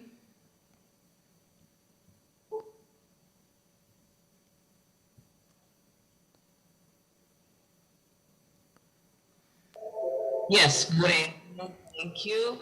Good afternoon, Mr. Mayor and Chief White.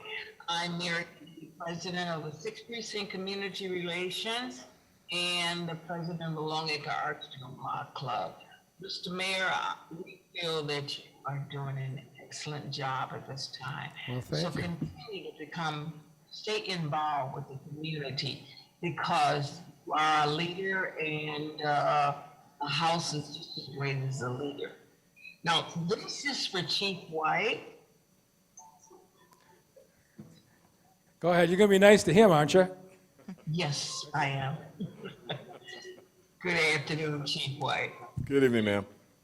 I've got a question for you. We have issues from December to around June, and it's the strip from Greenfield to Southfield Expressway.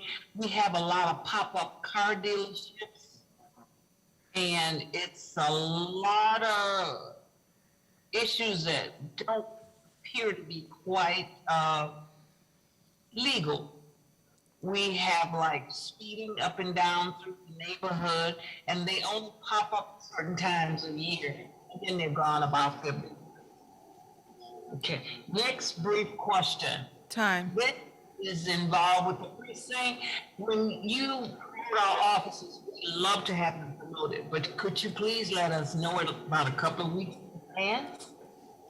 You know, like our Rotating people out by promoting. Position I agree with her on. So I'll take your second question first because the mayor agrees with you.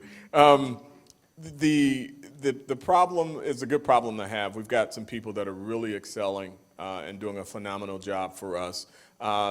you know, a number of people are retiring, and we're giving some people a great opportunity to solve problems. We've got a highly educated policing department, probably the best level of education I've seen since I've been a part of it, and we've got a number of problems to be solved. One of them is, you're 100% right, that you've noticed those pop-up businesses. We've challenged commercial auto theft to look at those. We're seeing some good numbers as it relates to our auto theft. They're starting to come down. But we think that we've got the potential for it to uptick again, and I don't think those businesses are licensed. So there is an operation going on. You're going to hear more about that in the next couple weeks. So we've got our building safety department, which tickets them for being unlicensed, and the Detroit Police Department auto theft team working hand in hand. There are way too many illegally operating pop-up dealers, repair shops, storage yards, and we are dramatically ramping up our effort to move them out. So thank you for that question. Okay, who's next? WBA. Hi, I'm unmuted, and good evening, Mr. Mayor. Good evening. I wanted to pose this question to Captain White, Chief White, I should say. And Captain White, as you're coming to the podium area, good evening to you. Good evening. So I wanted to find out what was going on my block. I'm in District 4, and it's one of the underrepresented districts as far as I'm concerned. I am not a block president. I am just a concerned citizen who likes to get things done. And we've been having problems with a dope prostitution house, and I'm sure you're probably aware of it with all of the commanders and your MPO folks. By the way, the MPOs, Wade and Joel and Morris, those folks have been wonderful to me and my family. 15 and seconds. We have problems at 12731/127. No addresses. No, don't give me any addresses. I'm sorry. Well, I didn't know I wasn't supposed to do that, so you'll have We'll reach out to you and get the information. I'll have somebody contact you from my office, or you can call my office. But Well, we've had several things happening since 2018.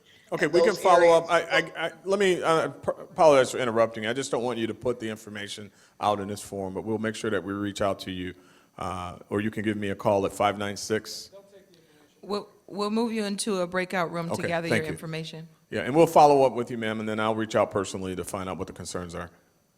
All right, thank you. We really, for concerns of your safety, we just don't want people giving out an address over the air. But we are taking people's information in the breakout room, and DPD will be directly in touch with you tomorrow. Who's next? Galaxy Note 10.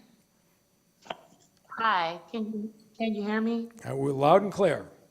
Hi, thanks for taking my call, Mr. Mayor. My name is Eula Walker, and I am one of the chief coordinators of Hydrate Detroit, where we provide advocacy services and pay water bills and a number of things. We have a client that we met at the water department on January the 19th. We haven't had water for 8 months. Due to unknown, she bought a land-based property and had no clue that her water service line had been demoed. And she is in dire need of her water line replaced. And she has an elderly mother that she takes care of, and she has children. And I'm calling and basically begging, can you please do something for this young lady? All right, we're going to take your information, and Tricia Stein, our chief of staff, is going to call you tomorrow, and all the departments, one way or another, work for her. So wherever the holdup is, she's going to find out exactly what's going on, and we will solve this. Whether it's an issue inside the house or whatever it is, we will figure out how to help, all right? Does she have my number? So they're going to take your number in a breakout room right now, and Tricia is going to call you tomorrow. No problem. All right? You're Thank being you. moved to the breakout room right now. Yes, ma'am. Next caller is T. Franklin. Good evening, Mr. Mayor. Thank you for taking my call. Good evening. I appreciate the opportunity to reach out to you.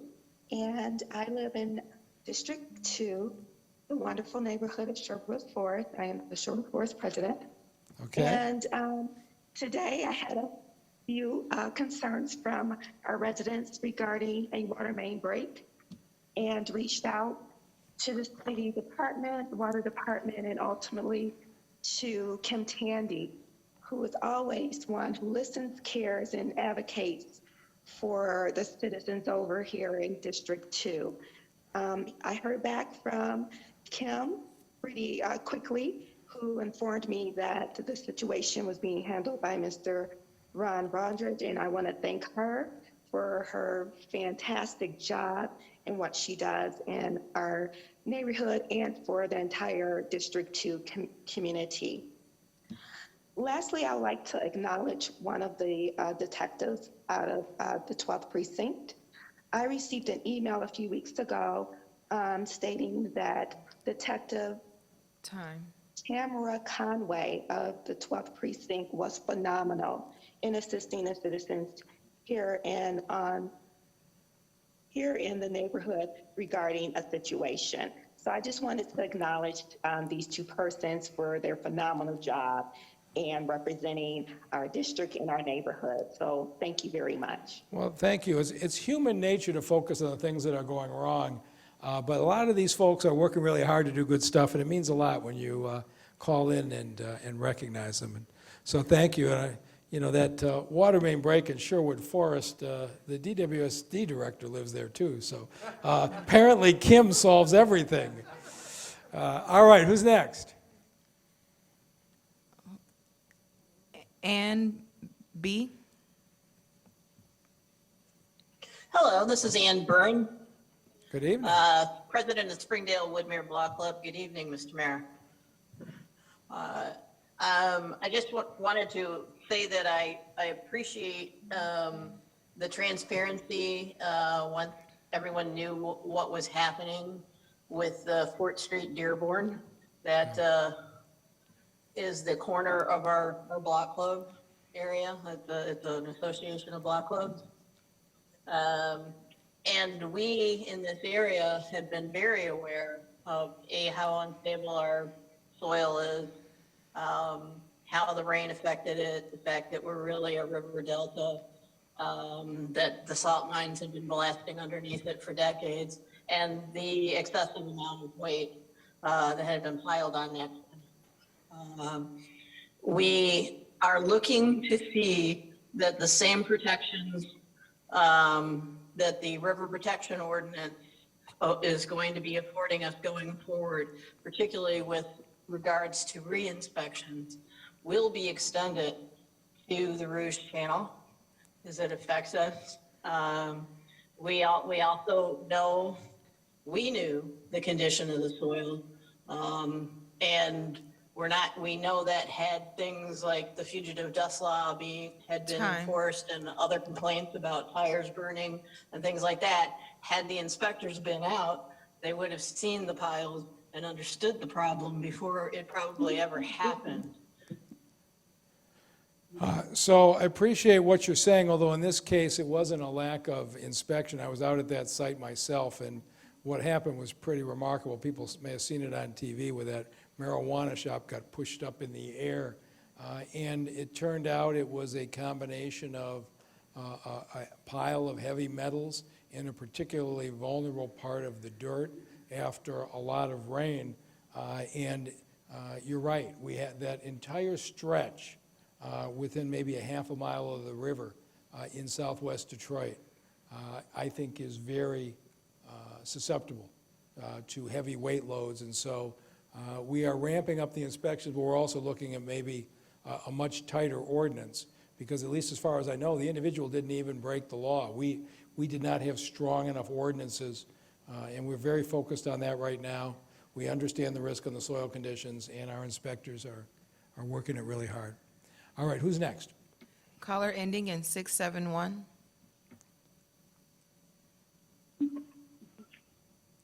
Hello? Good evening. Good evening, and thank you for having this opportunity to speak. I'm Diane Patterson from the Grandmont neighborhood and Grandmont Rosedale neighborhood.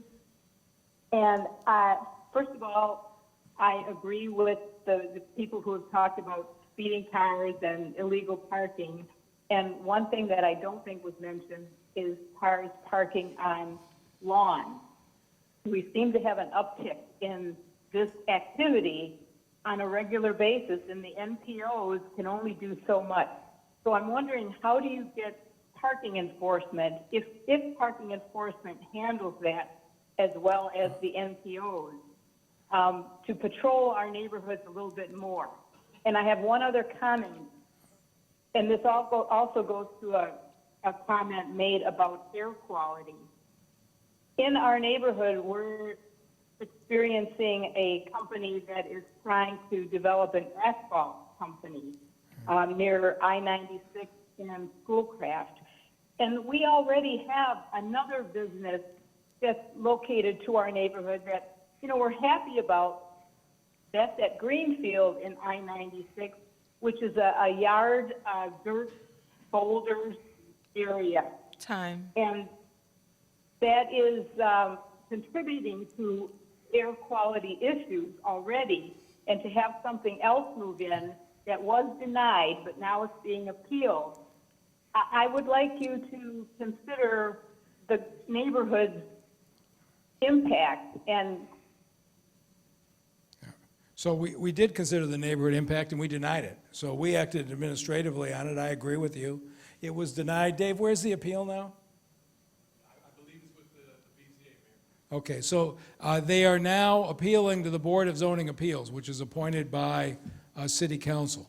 So you need to make your feelings heard. But the Building and Safety Department that works for me agreed with you and denied that permit. And I think that denial was exactly the right thing to do.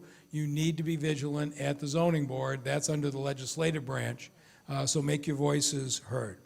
Who's next? Monroe Snyder. Good evening, Mr. Mayor. Good evening. My daughter and I were some of the first people that came into your little campaign office when you first started running down on Jefferson. Yeah, there weren't many of us then. No, not at all. That's why I have 4 signs in front of my house. But I'm in Victoria Park, and I don't live, at least until this last mishap with the water department, on a floodplain, so I didn't have flood insurance. And I would like Jerry Brown, wherever he is, because we haven't seen him since this happened. But I was hoping he would be there with you tonight. Well, well, Palencia Mobley, his deputy, is here. What's your question? Yeah. My question is, I didn't have flood insurance, but we've taken care of all that. What I'm saying is that for sump pumps and whatever, they had promised before that they was going to give some type of assistance to. So which neighborhood are you in? Victoria Park. Okay, so if you give me about 2 weeks, you're going to be happy. Well, I hope so, because they sure are making a mess down Dickerson right now. So. Yeah, no, but we're trying to develop a plan right now to support the neighborhoods hardest hit in a way that we make significant contributions to check valves and sump pumps to make sure that if we get rainstorms next summer, that your basements are protected. So give us 2 more weeks. I met with Gary yesterday. The plan's being finalized, the funding's being finalized. I think we'll have an announcement within 2 weeks that I think you'll be happy with. Okay, may I say something else? I've lived in this neighborhood with the exception of 8 years that I spent in New York, going to school and what have you, and working. But we've never had a flood. And so this is not a flood. This is something, a mishap from that pumping station. And that Lou pumping station used to do a very good job for this area and Grosse Pointe Park. You know, everybody is going to believe what they want to believe. The reality is we have a stormwater sewer system that has been built for 100 years in this city to handle 4 inches of rain in 24 hours, and we got 6 inches of rain, and it was just overwhelmed. That is the fundamental truth. And I can't tell you we won't get 6 inches next summer. It looks like we're about to get an historic snowstorm. Climate change is real. We are going to have to deal with environmental events beyond what we've seen before. And I want to protect the basements before next summer. So give us a couple weeks and we will have a plan. Mr. All right. Snyder, you're being moved to the breakout room. We'd like to keep in contact with you. Next up, Alessandra Worthy. Hi, my name is Ramona Hall, and I'm with District 1 and also the O'Hare Black Club Association. Mm-hmm. My concern is the homeless. I haven't heard anyone say anything about the homeless, and I'm not talking about homeless shelters. I'm talking about some kind of a homeless apartment. We have all these empty buildings, and it seemed like it could have been turned into a safe haven for our homeless people, because they deserve a decent place to stay. And I just don't think it's enough emphasis put on them. Yeah, we have been a national leader in converting our vacant apartment buildings to the permanent supportive housing. We did it on Owen Street next to Little Rock Baptist Church, doing it now at the Ruth Ellis Center over in the North End. We've done it in a couple of areas in Midtown. There are 6 or 8, and what we're doing is taking vacant apartment buildings and turning them into centers where a lot of the folks who are homeless have an addiction issue, a mental health issue, other things going on. To shelter them for the night and put them out the next day is not addressing the underlying issue. And so we've built something like a couple of hundred units of permanent supportive housing, and we have another couple hundred on the books. So we're being, and the Sheila Clay facility at Gratiot and Mack, we just opened as well. So it's something we're very committed to, and we're going to just keep going. We had Marcia Fudge, the HUD secretary, came by to see one of those centers when she was in town a couple months ago, and I know was very impressed at our commitment. Thank you. Okay, who's next? iPad. Hello, can you hear me? Yes. It's amazing that somebody knows who iPad is. Go ahead. All right. Hi, my name is Doris Franklin, and I'm a City of Detroit retiree, and I have been wrestling with this for 2 years now. In March 6, 2020, I wrote a letter about my retirees' pension benefit. I get 2 checks, and they take out 4% from each check.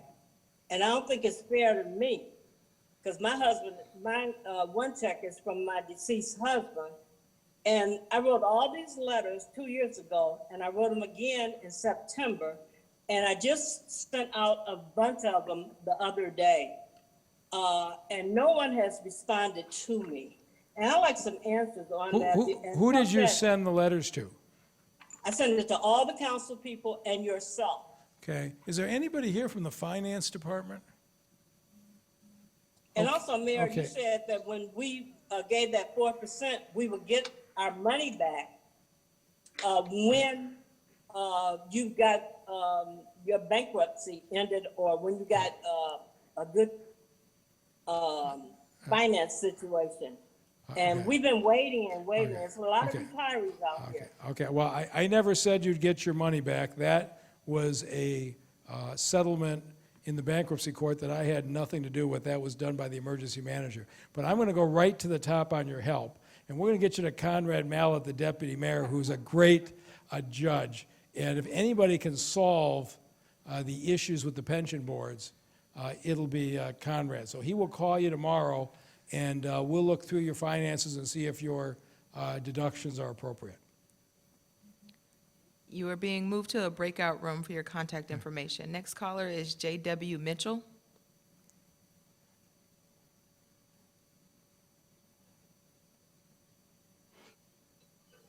Good evening, Good Mr. evening. Mayor, Chief White.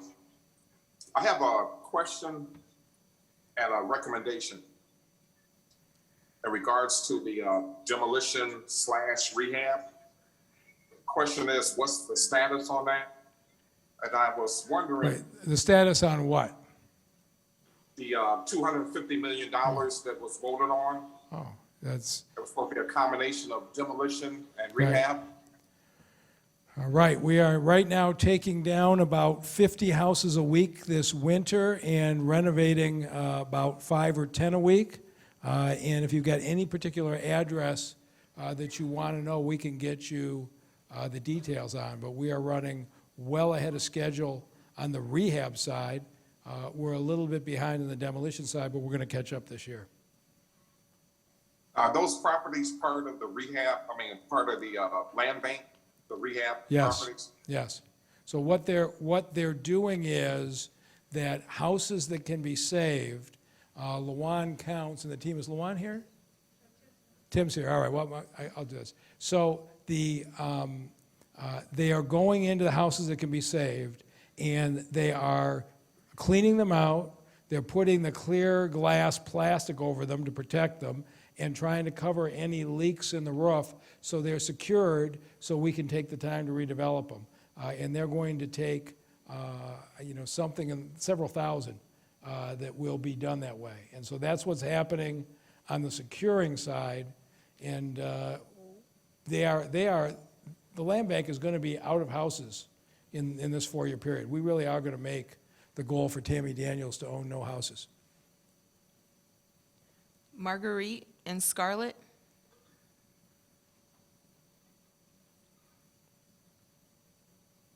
You're unmuted.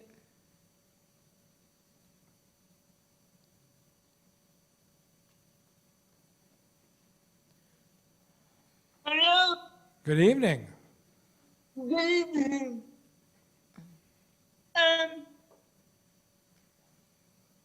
I need to find out what you guys are gonna do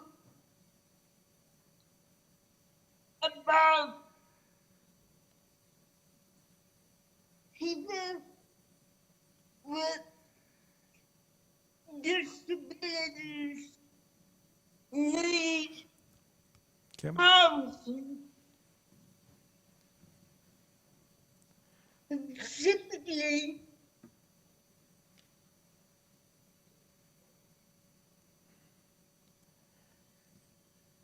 low income and what are we gonna do about people having at bus stops and driveway and sidewalks? I'm done. Thank you. So I'm going to turn this over to Kim Rustum, who runs our Civil Rights and Inclusion Office, but you called 2 days too early. So at the charter meeting on Wednesday, the Disability Division is going to present their plan, much as Chief White presented his plan today, and it's going to be the focus of Wednesday, assuming we don't get snowed out, be the focus of Wednesday's charter meeting. But Kim can give you a preview right now, and if you'll take the information in the breakout room, Kim can follow up tomorrow.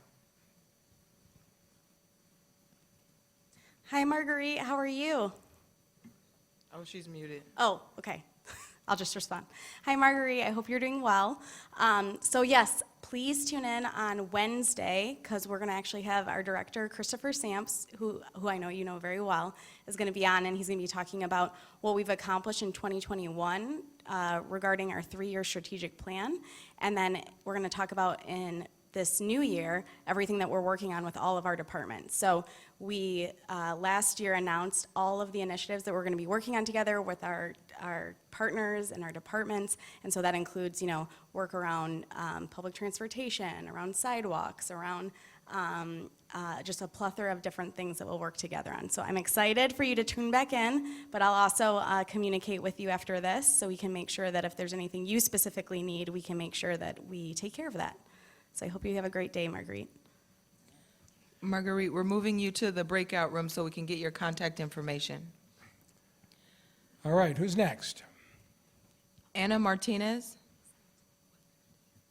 Good afternoon, Mr. Mayor, and good afternoon to everyone evening. else on the call. Oh, good evening, yes. I actually wanted to just say thank you and give for all the work that you're doing in the city along with your team. And I wanted to also give a shout out to Eva Torres in District 6 here in Southwest Detroit. I personally called her office. One of our street lights was out, and I come home late evening, and it was a little bit troubling for me to come in the dark, and she got that taken care of right away. I also appreciate the fact that she has met with me and some of the church members regarding some of the houses that we are concerned about in this area. As you well know, there's still so many houses that need to be torn down. And she is working with us in a house specifically on Braden Street. But I did want to take the time to call in and say thank you for all the work that you and your team and Eva specifically is doing in Southwest Detroit. As you know, it's very important for us to get information in a language that we understand, and it's a great feeling to be able to call an office and be understood. And so when I refer people, I know that I don't have to necessarily be there to interpret or translate for them, because Eva and her team provide the services in a language we understand. And I want to thank you, Mr. Mayor, for this. So you want us to keep Ava? She's doing an outstanding job in Southwest Detroit. I don't know, did you change the light bulb yourself? Ava does everything over there. All right, who's next? Thank you for that. Phone number ending in 315. You can unmute by pressing *6. Hello. Good evening. Oh, happy Monday to all of you. This is Theo Burton. I'm calling from the Bart McFarland Neighborhood Association. That would be City Council District 7. There was a house at 8200 Middle Point that was burned down. I mean, just totally. And nothing has been done to remove it thus far. And I guess this is going on the second year now. And the blighted areas seem to be drawing possums and rats, etc. Okay, hang on. Let me see if I can get you. Let me see if I can get you an answer. Do you know the answer, Mona? Can we look it up? Okay, let's look it up and let's see if we can get you an answer as to why a burned-out house wouldn't be down in 2 years. That doesn't make me very happy to hear. Okay, in Joy Road, we attended a meeting where they were going to put a retention center in. They dug up the median, which is quite large on Oakland Boulevard. Mona lives, in that area, so she knows what I'm talking about. And the retention center did not stop the flooding or the sewage back up. And now the median is destroyed. They were supposed to, according to their presentation, replace. So, Palencia, do we have an issue with the median in Oakland? Has been done. Okay, hang on. So I'm going to have Palencia and Mobley answer that. There's no question. We are capturing more of the water running off Oakman into that green infrastructure, but nothing was designed for a 6-inch storm. But if you say it's ruined, Palencia Mobley, who designed it, is right here. So I want her to tell us what we're doing about the median in Oakland.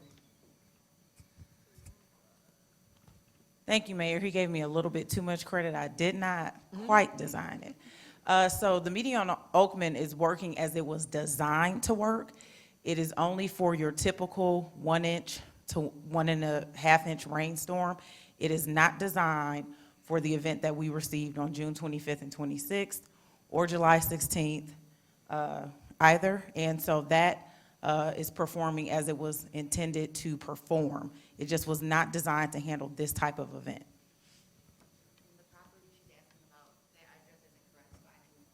Okay, if we can get we can't find, Ms. Broughton, we can't find the address in our system, so if we can get your information offline, we're going to run it down and find out why we can't get a burned-out building down. But No, I mean, what they're trying to do with the great infrastructure is right. We're using, instead of just having a curb and have everything run down the storm drain, we were trying to use the plantings and the grass in the center to sop up water. It sops up some, but it isn't going to deal with a Noah's Ark kind of situation. Okay, who's next? You've been moved to the breakout room. Next caller is Wes.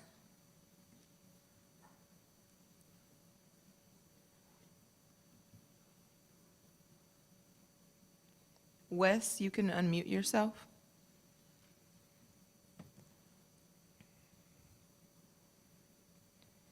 Byron Osborne.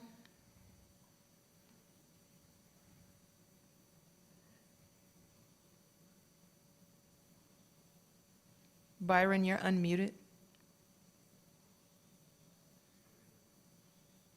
Looks like he's talking. Can't hear you. If you're talking, we can't hear you, Byron. All right, let's keep going.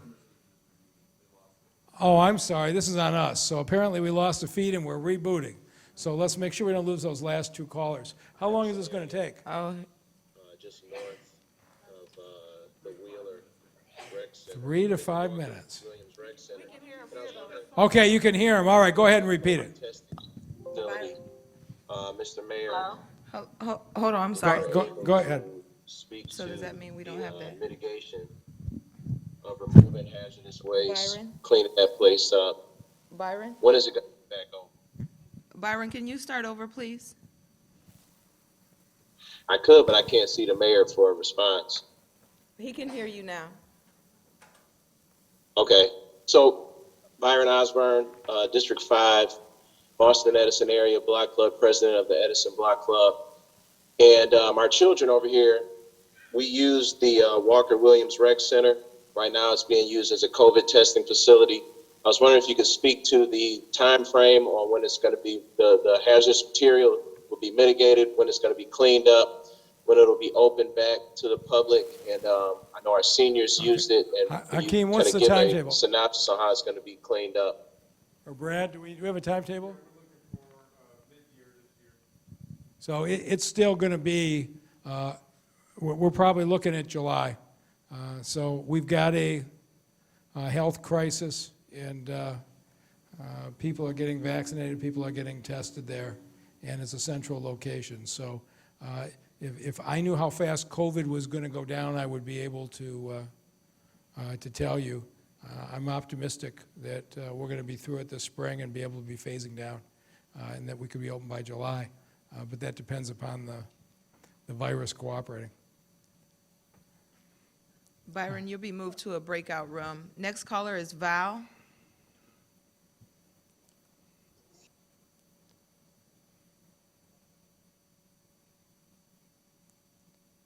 Val, you can unmute yourself.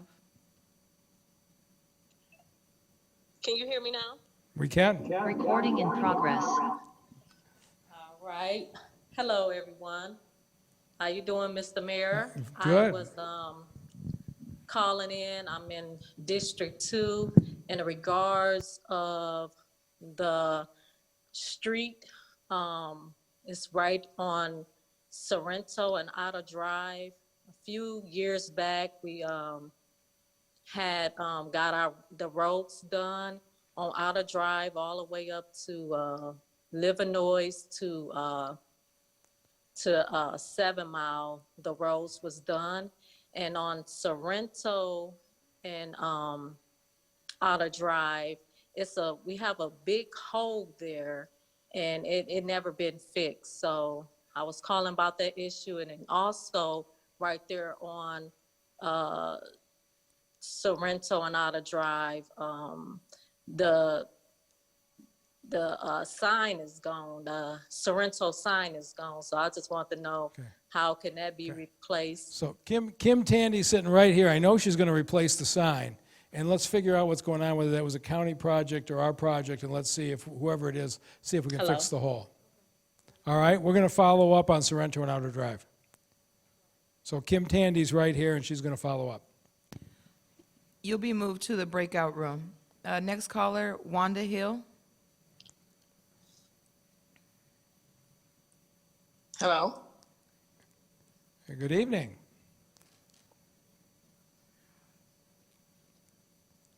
Go ahead. Last caller. This is our you're the last caller of the night. Go ahead. Try it again, Ms. Hill. You can unmute yourself.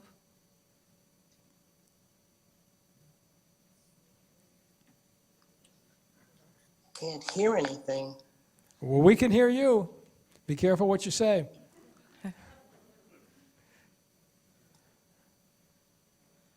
Can she not hear us? This is Wanda Hill. Can you hear me, Ms. Hill? What's going on? But she can't hear us. Wonder if she has our volume down. Ms. Hill, you're unmuted.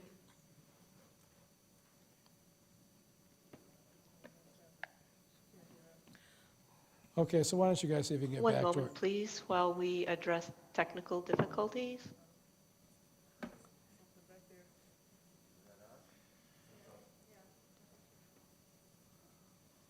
Want me to put it back how it was? Yeah. Ms. Hill, can you hear me? Yes, I can hear you. All right, let's go ahead. Yes, my name is Wanda Jan Hill, and I'm a retired City of Detroit employee. And for over 6 years, we've basically been forced to make a gigantic sacrifice, none that has ever happened before. We took huge income cuts, benefit cuts, no cost of living. We got taxed by the state.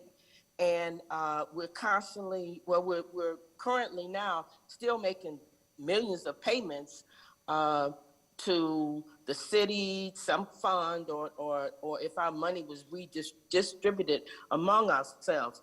This is going to be happening to us. No cost of living, and prices have been going up constantly. This is going to be happening to us even after our death.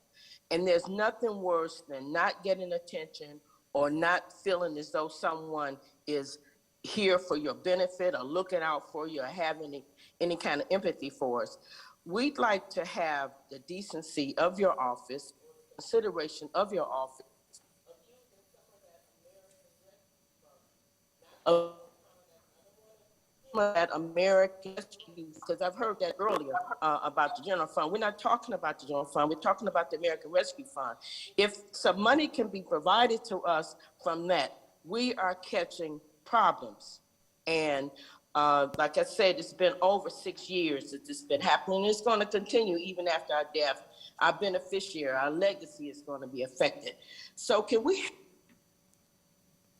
So, you know, there will be politicians who will tell you they agree with you and tell you what you want to hear. I'm not one of those. The truth is this: the Retirees Association settled in bankruptcy court. I didn't have anything to do with it. It was Kevin Orr in the bankruptcy court, and that agreement said that retirement benefits can't be enhanced for the next 10 years. There's a federal court order that stops it from happening. Now, there is a glimmer of hope. If you saw Governor Whitmer's State of the State speech, she is committed to repealing the pension tax in this state, and I am strongly supporting her in that effort. And if we could get the pension tax rolled back, that will be more money back in retirees' pockets. That's something that legally I can do. I'm going to work on, I'm going to stay on it until we get it done. Oh, we have one more caller, last caller of the evening. Go ahead, I want to get everybody. Wes, you can unmute yourself. Hi, my name is Yvonne Wesley, and I stay in the Morningside area. And we've been having a lot of contractors and workers up and down Outer Drive digging up the streets for, I tried to ask them some things, and I think it's for pipes, water, gas, and all that. But the problem we're left with right now is there's large rodents running up and down the street. I pulled up in my driveway, and one was coming up there with. I found one dead in the driveway. I had to call my neighbor, and he came over and got rid of it.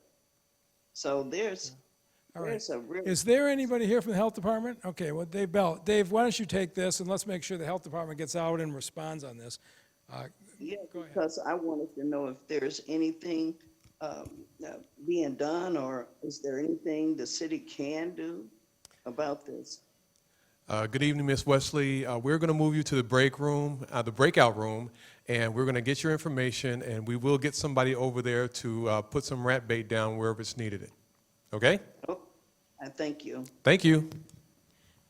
All right, we ran a half hour long, but I wanted to get to everybody who stayed in, and thank you very much. If we aren't snowed out, we're going to do this again Wednesday night. Which district is Wednesday night? 1. Doesn't matter. So District 1, but it doesn't matter. You can be able to get it live, and we will start with our presentation to the disability community. So thank you all very much for being with us.